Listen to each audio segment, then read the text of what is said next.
আমি এই মুহূর্তে আছি মুম্বাইয়ের কান্দিভেলি সাইবার ক্রাইম পুলিশ স্টেশনে। মুম্বাইয়ের কান্দিভেলি সাইবার ক্রাইম পুলিশ স্টেশনে এই মুহূর্তে আমি দাঁড়িয়ে আছি। আচ্ছা, বাংলার ছেলে মেয়ে যারা আছো, আর তোমাদেরকে কতবার বলবো যে তোমরা গেম খেলো না, গেম খেলো না, গেম খেলো না।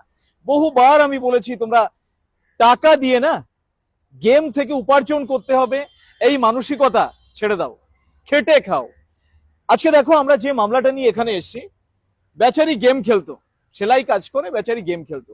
গেম খেলতে গিয়ে কি হয়েছে, বহু টাকা লেনদেন হয়েছে, ট্রানজাকশন হয়েছে, এবং 50,000-এর উপরে টাকার উপরে তার কমপ্লেন লজ হয়েছে এবং অ্যাকাউন্ট ডেবিট ফ্রিজ হয়ে গেছে। বুঝতে পারছেন, কয়েক লক্ষ টাকা অ্যাকাউন্টে আছে, টাকা ঢুকছে অ্যাকাউন্টে কিন্তু টাকা তুলতে পারছে না।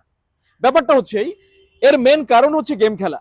গেম থেকে কিছু টাকা এসেছে, সেই টাকার পরিবর্তে কি হয়েছে, সে সে কিছু ইনভেস্ট করেছে, সেই টাকার পরিবর্তে আরো কিছু টাকা পেয়েছে।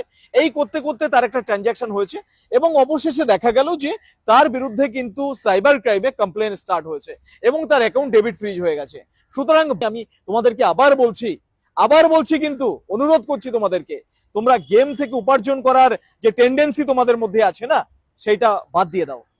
তোমরা ফিরে এসো স্বাভাবিক জীবনে এবং কর্মসংস্থানের জন্য একটা নির্দিষ্ট একটা বিষয় তোমরা সিলেক্ট করো, যেখান থেকে পয়সা উপার্জন করে সংসার নির্বাহ করতে পারবে। কিন্তু তাই বলে কখনো গেমের মধ্যে নিজেকে ডুবিয়ে দিও না, তাহলে কিন্তু এই সাইবার ক্রাইমের মতো সাইবার ক্রাইমের শিকার হবে এবং তোমার বিরুদ্ধে কিন্তু নট অনলি কমপ্লেন স্টার্ট হবে, বরং তোমার বিরুদ্ধে কিন্তু এফআইআর স্টার্ট হয়ে যেতে পারে।